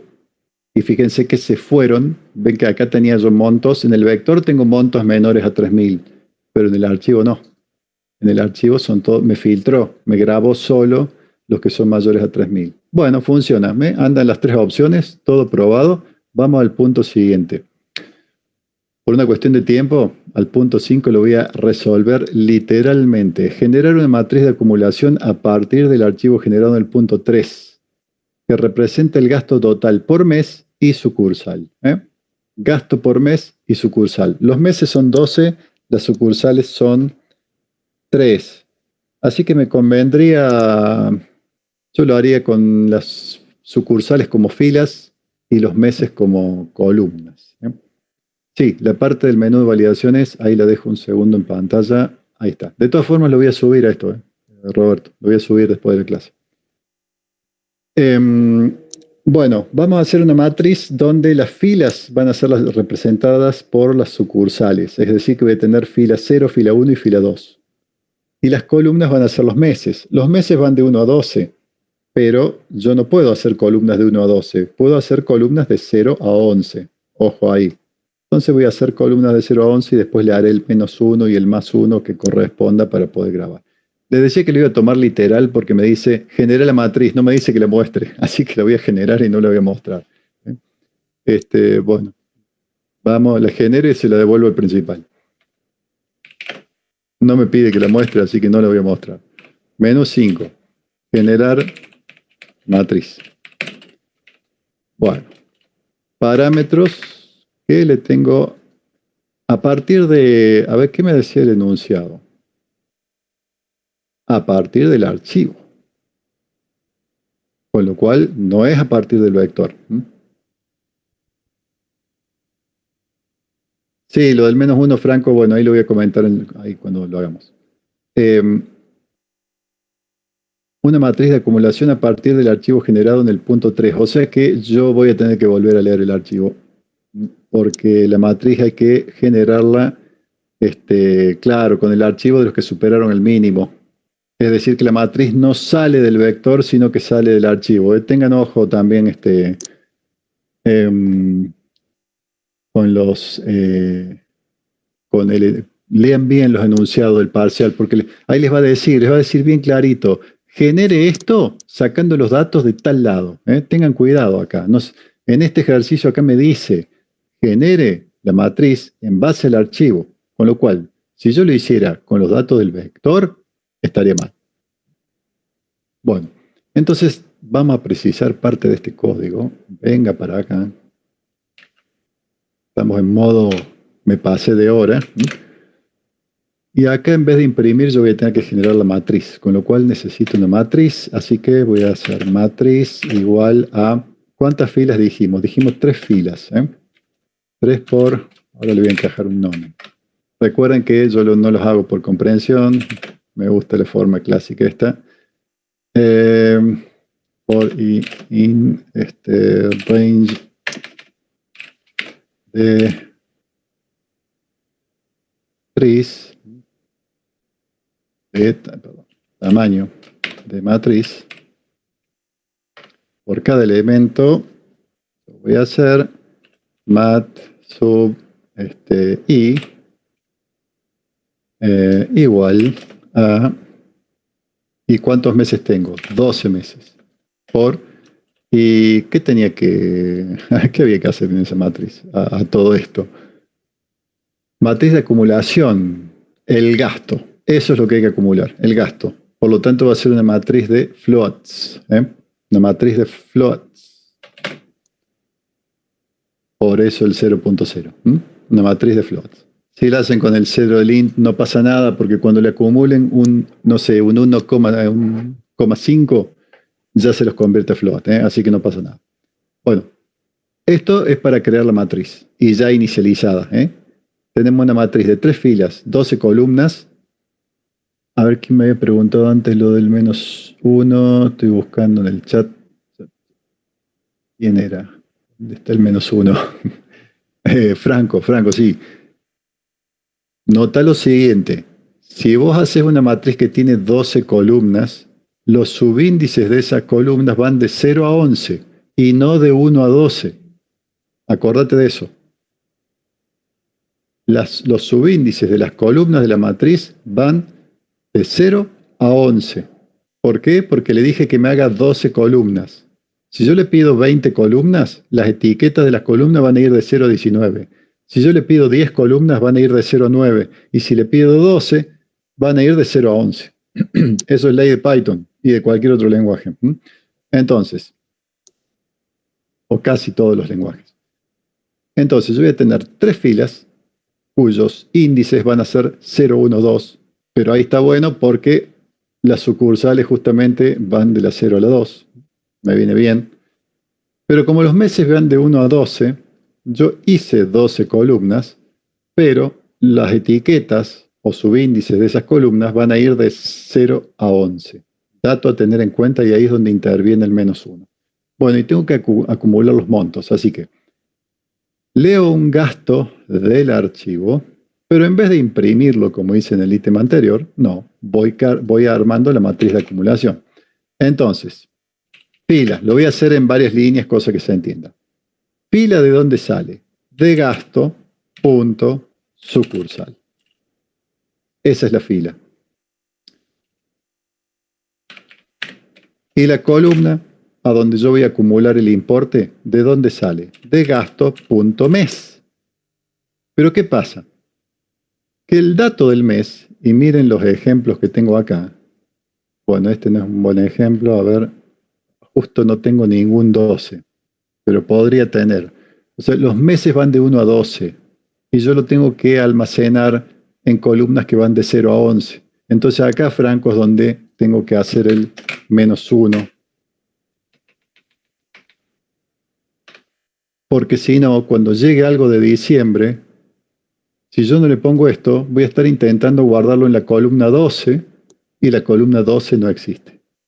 Entonces, diciembre lo guardo en la 11, enero lo guardo en la 0, febrero lo guardo en la 1 y así sucesivamente. Y por eso el -1.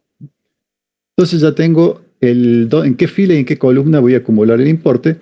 Y bueno, matriz, subfila, subcolumna, más igual gasto punto importe. Y con eso ya genero la matriz, me faltaría solamente un return porque la pierdo si no la retorno. Mat igual, perdón, si fue creada la matriz dentro de la función, la tengo que retornar o la pierdo. Entonces la devuelvo. Va a estar medio, medio flojo esto porque no la voy a imprimir. Así que bueno, pero no tenemos tiempo ya de armar el print. Así que solamente le voy a llamar, le voy a invocar a esto. Generar matriz. A ver, bien. Un detalle. La matriz se hace basado en el archivo. Por lo tanto, no tiene que cumplir las mismas condiciones que acá. Es idéntico. O sea que tenemos todo esto primero, todo eso, y si me dio falso acá, bueno, entonces sí. Entonces sí. Abro el archivo y genero la matriz y la voy a guardar en una variable, mat o m, como quieran. Porque si no lo guardo, generé la matriz, está bien, yo acá tendría que imprimirla, pero no lo puedo hacer con un print porque sale un desastre, sale. Tendría que hacer 2 for, bueno, y demás, y ahora ya no tengo tiempo. O sea que les dejo el comentario acá. Imprimir esta matriz. Háganlo ustedes. Imprimir esta matriz mat. Imprímanla. Yo ahora le voy a encajar solamente un print, pero ¿para qué? Para ver de que esté funcionando bien, nada más. Pero le voy a quitar este print porque es un desastre imprimir una matriz con print. Entonces, vamos de vuelta. Ejecuto el programa. El archivo ya existe y tiene datos, ¿se acuerdan? Existe y tiene datos. Miren, los voy a imprimir. Mostrar. Ahí están. Quedaron de la ejecución anterior. Bueno, entonces ahora genero la matriz, punto 5. Y acá está el print de la matriz que, como ven, es incomprensible. Porque acomodado de esa manera es horrible para verlo. Así que bueno, solo lo puse para saber de que el ítem funcionaba. Nada más que para eso. Ahora le voy a quitar el print y les dejo a ustedes de tarea. Les dejo a ustedes de tarea. Impriman la matriz mat. ¿Se está generando bien? Imprímanla ustedes. Bueno, vamos al punto 6 y cerramos la clase. Y vamos a hacerlo rápido. El punto 6. A partir de la matriz, totalizar los gastos de un determinado mes. Bueno, y los meses están en columnas. Ahora que veo, me convenía poner los meses en las filas. Pero bueno, no pasa nada. Bien, entonces hay que obtener ese valor, el total de un mes determinado, pero sacándolo de la matriz. Con lo cual, hace falta que el usuario venga al menú 5. O sea que la matriz, vamos a hacer una cosa, podemos usar un flag a la función del menú 5. A ver, sí, ahí está. Esa es la función del menú 5. Igual ya lo voy a subir el Guadalupe. Les decía, para ir al menú 6 la matriz tiene que existir. Entonces, ¿qué truquito podemos usar si no quisiéramos usar flags? Si no quisiéramos usar flags, ¿qué hacemos? Declaremos acá mat, pero igual a none. Entonces, mat existe, pero es none. Y si el usuario no fue al menú 5, sigue siendo none. Con lo cual, en el menú 6 yo puedo preguntar, if mat is none, entonces le digo, no, espera. Primero debe generar la matriz.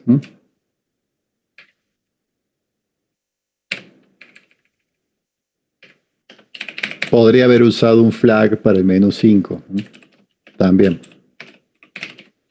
Primero debe generar la matriz. Else, bueno, vamos a hacer el cálculo que me pide el enunciado, que me está pidiendo un cálculo ahí. ¿Se entiende? La variable arranca en none. Si el usuario quiere ir al menú 6 de entrada, la variable va a seguir siendo none. Por lo tanto, cartelito. Si el usuario va al menú 5, en cambio, mat deja de ser none y pasa a tener la matriz, justamente. Y entonces ahí me va a dar falso aquí. Entonces ya vemos qué hacemos acá en el punto 6, pero primero hay que hacer la función para el menú 6.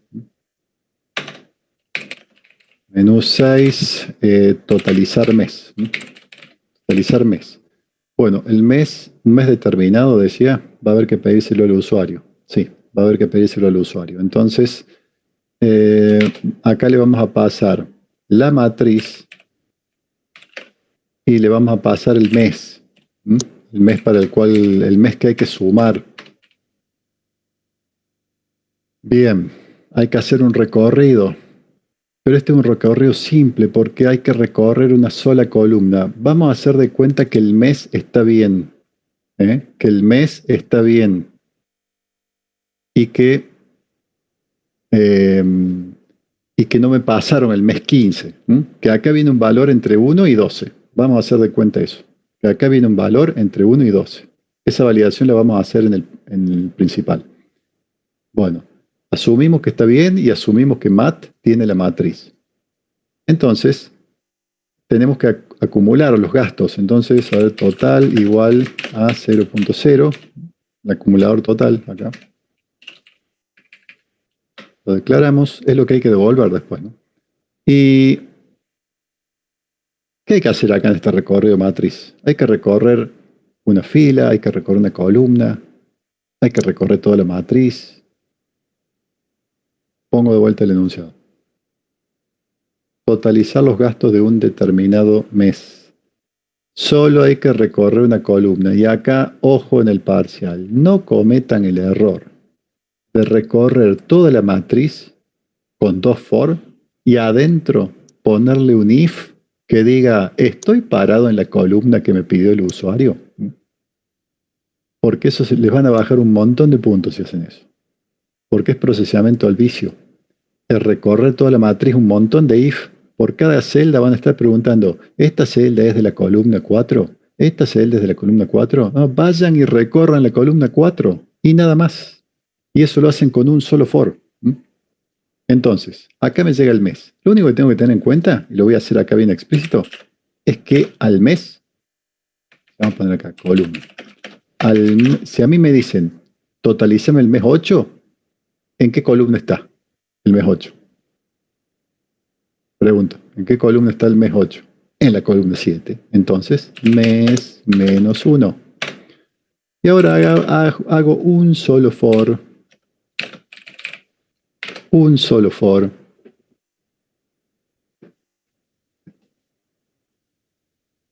Perdón, acá pone. Un solo for. Si yo voy a recorrer una columna, ¿cuántas filas voy a estar navegando? Siempre voy a estar en la misma columna. Pero filas, 3. Entonces, tamaño de mat. Tamaño de mat me devuelve la cantidad de filas de mat. Con lo cual, ese for va a dar 3 vueltas nada más. Y la variable i va a valer 0, 1, 2 y sale. ¿Correcto? Bueno. Y así hago un recorrido de una columna puntual. Voy saltando de fila.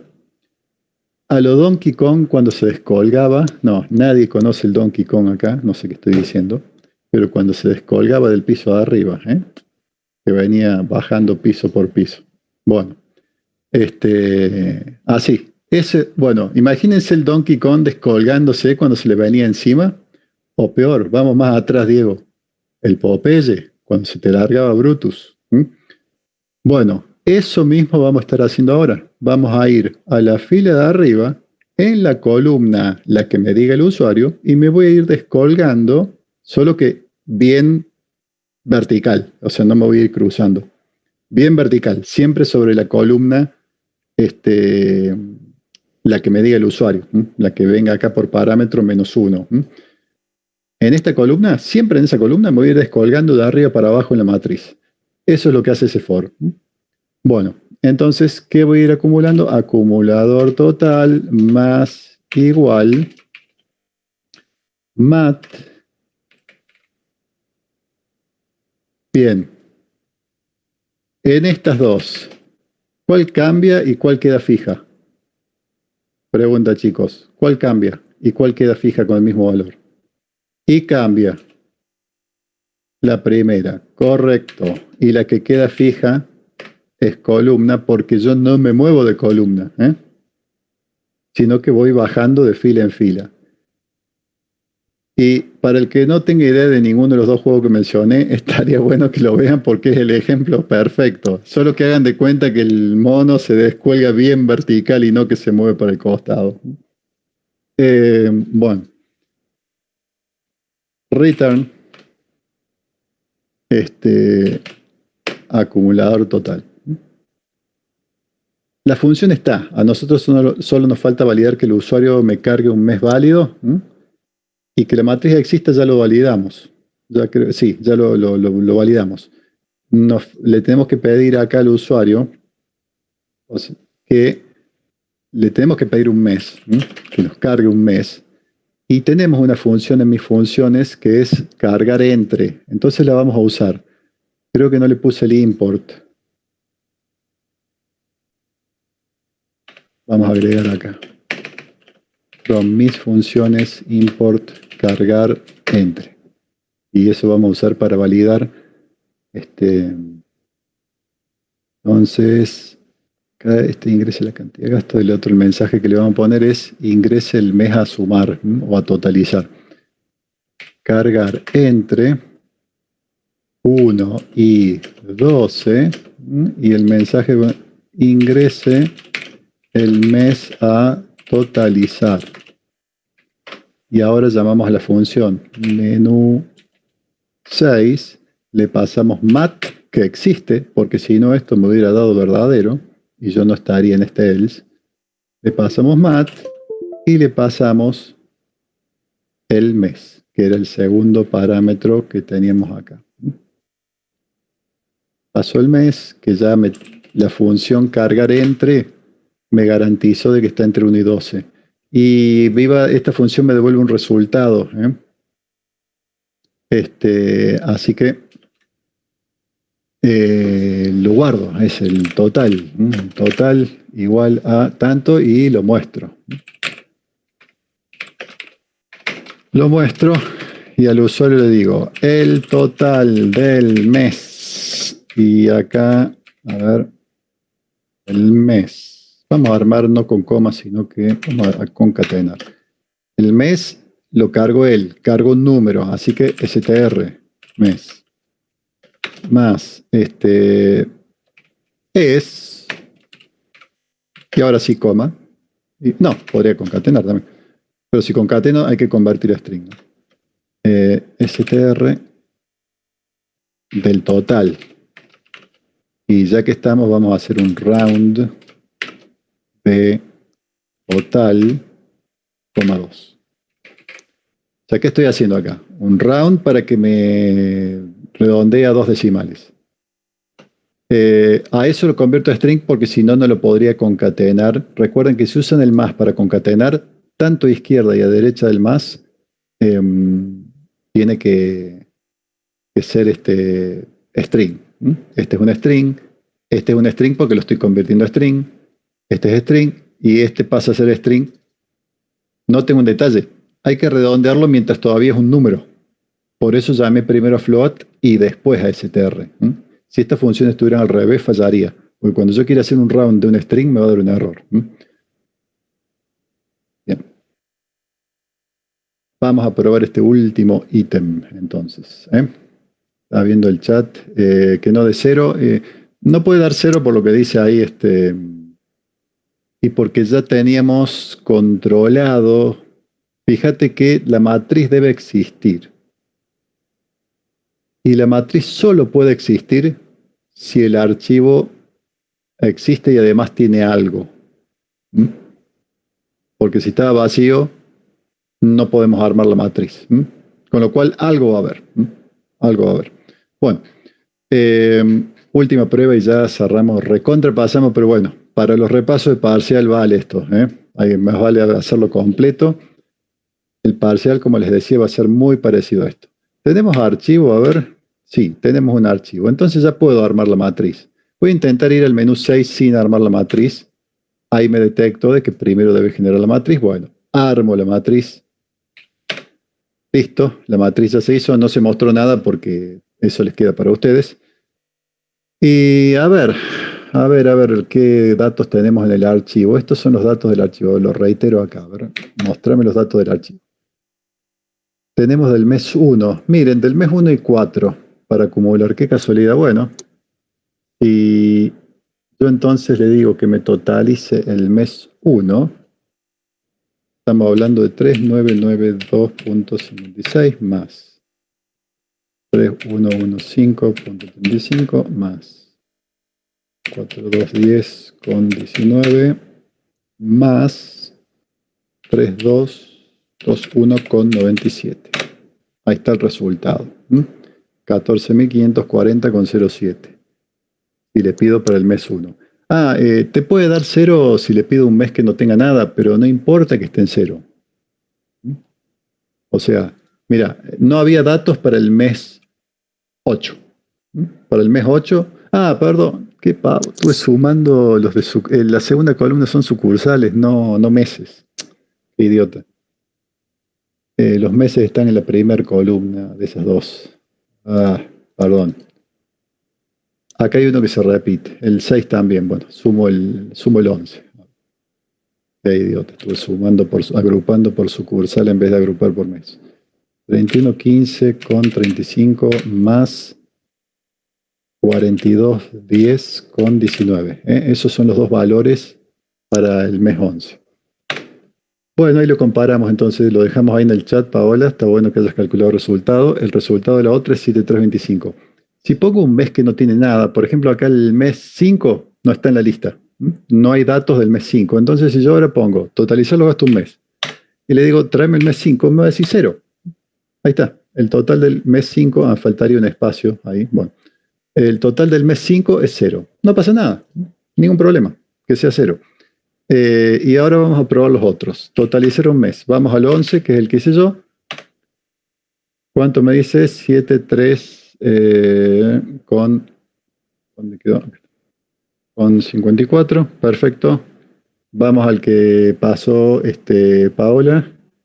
Entonces, totalizar gastos del mes para el mes 6. Era, sí, para el mes 6. Ahí está, 8338,70. Correcto. Bueno, coincide, funciona. Solo faltaría el detalle ese que me está pegando el es. Acá, detalle menor. Eso faltaba. Listo. Finalizado el programa. Cerramos la clase, chicos.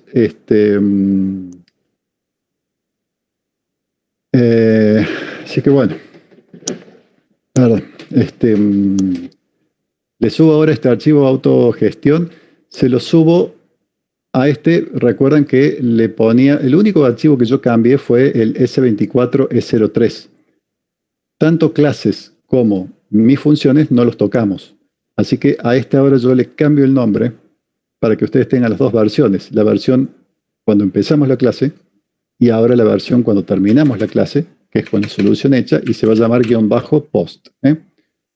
Le cambio el nombre y se lo subo a autogestión en las mismas carpetas donde estaban las plantillas que usamos para arrancar, digamos, la clase hoy. Se los dejo ahí mismo.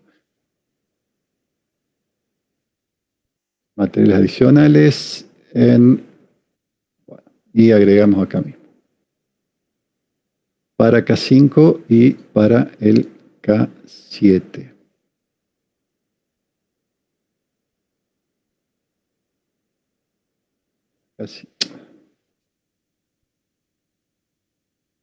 K5, acá está, post. Esta es la solución, agregamos ahí.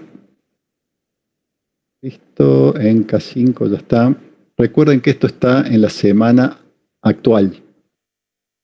Todo lo que vimos hoy está en la semana actual. El enunciado es de la semana de 2 semanas atrás, pero igual les puse el enunciado en el ejercicio, así que lo pueden leer ahí. Me faltaría para el K7, ¿no? Agregué, sí, para el K5 me falta para el K7. K7 y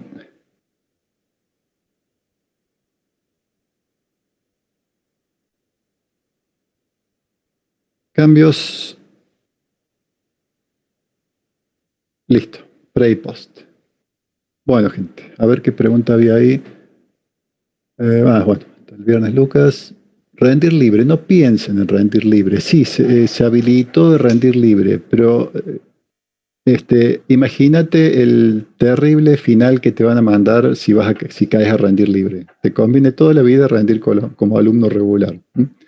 Yo que soy docente, yo estoy en 2 materias. En ambas, los docentes, los titulares, bueno, acá no tanto en AED. En la de cuarto dijeron, el que cae a rendir libre, que se prepare, porque le van a dar con todo.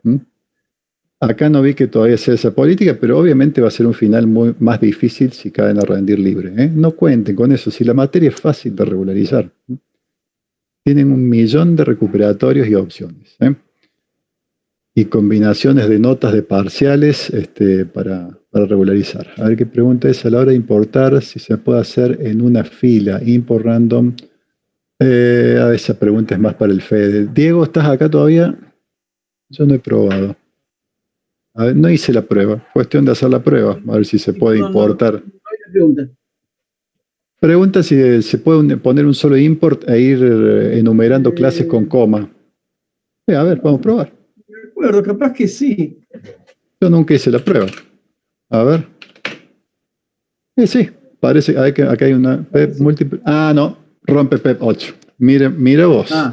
Es válido, pero no cumple con... Es válida, pero no cumple con PEP 8. Bueno, ahí está la respuesta, Domingo, Nicolás. Si no me presento un parcial por recuperar, sí, ustedes tienen un solo recuperatorio. Ustedes deciden la nota del recuperatorio a dónde la pegan. O sea, la nota del recuperatorio sobreescribe la nota de alguno de los parciales y ustedes deciden. A ver, mi nota de recuperatorio la usan de comodín para el parcial 3, supongamos. Obviamente vos vas a buscar en el peor que te haya ido o uno que haya estado ausente. Sí, elegís vos cuál es el que te suplanta. Bueno, gente, hasta el viernes, ¿hay algo que haya dicho? No, no dije nada del parcial 5 y la verdad que eso es más para que lo vean con la profe del teórico. Si estás hablando del parcial 5 de aprobación directa, este,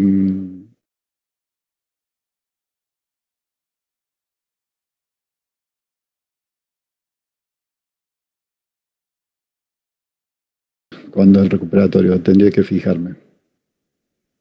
El parcial sé que es el sábado 17, o sea, nos queda una clase más antes del parcial para repasar. Bueno, estamos gente, los dejo. Chao, Diego, Martín, si estás por acá. Bárbaro, hasta Nos luego. vemos. Chao, chao.